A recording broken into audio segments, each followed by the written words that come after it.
C'est votre droit, avec l'Ordre des avocats du barreau de Lille. C'est votre droit sur Grand Lille TV, en partenariat avec l'Ordre des avocats du barreau de Lille. Aujourd'hui, nous accueillons Maître Yann Logier. Bonjour. Bonjour.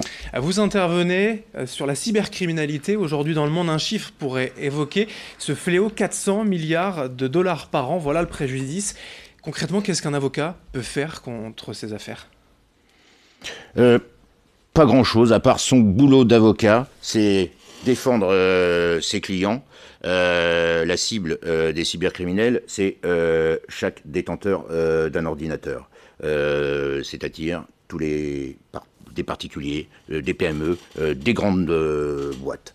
Et ces escrocs qu'on pourrait appeler gangsters modernes sont intelligents, patients et savent se servir des failles du système bancaire. Et ils n'ont pas forcément mauvaise image auprès de la population. On ne sait pas qui c'est et on pourrait dire qu'ils interviennent sans armes ni violence, comme le casse du siècle Spaggiari. C'est-à-dire exactement, si vous avez des exemples d'entreprises flouées ? Oui, alors, et ça rapporte gros en plus, ça rapporte énormément. KPMG, c'est du 7,6 millions d'euros, Michelin 1,6 million d'euros, JP Morgan également, qui s'est fait quelque peu flouer, Nausicaa, pour parler plus régional, et également de nombreuses PME en France, petites entreprises, des particuliers également, des entreprises plus importantes, mais 20 000, plus 20 000, plus 20 000, plus 20 000, ça fait beaucoup. Votre rôle, c'est d'obtenir l'indemnisation des victimes auprès de la banque.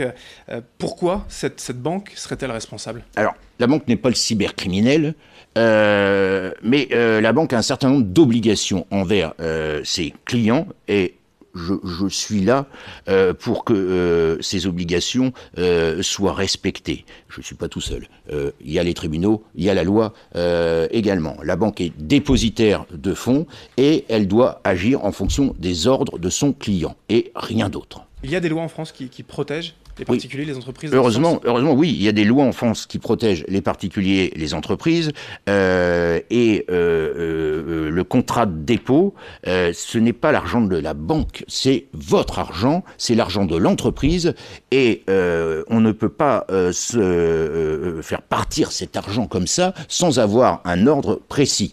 C'est ce qu'on appelle la fraude aux fournisseurs, par exemple. Les entreprises veulent payer un fournisseur, le cybercriminel entre dans le système et au moment où la facture doit être payée, elle est envoyée par le cybercriminel avec un nouveau RIB et l'argent s'envole, passe par 4-5 banques et s'envole. Et lorsque le client, l'entreprise, va voir sa banque tout benoîtement, qu'est-ce qui s'est passé ? On dit non, mais c'est pas notre faute.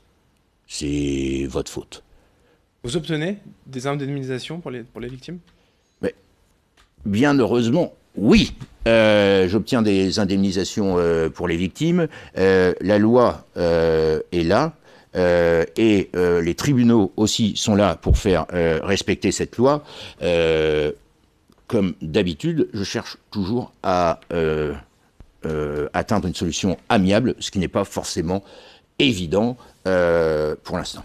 Merci, Maître Yann Logier. Je le rappelle, tout de même fondateur du cabinet Logier Avocat, particulièrement spécialisé effectivement dans cette cybercriminalité. Les droits bancaires, merci. Merci. Et merci à vous de nous avoir suivis. C'est votre droit sur Grand Lille TV en partenariat avec l'Ordre des avocats du barreau de Lille. C'est votre droit, avec l'Ordre des avocats du barreau de Lille.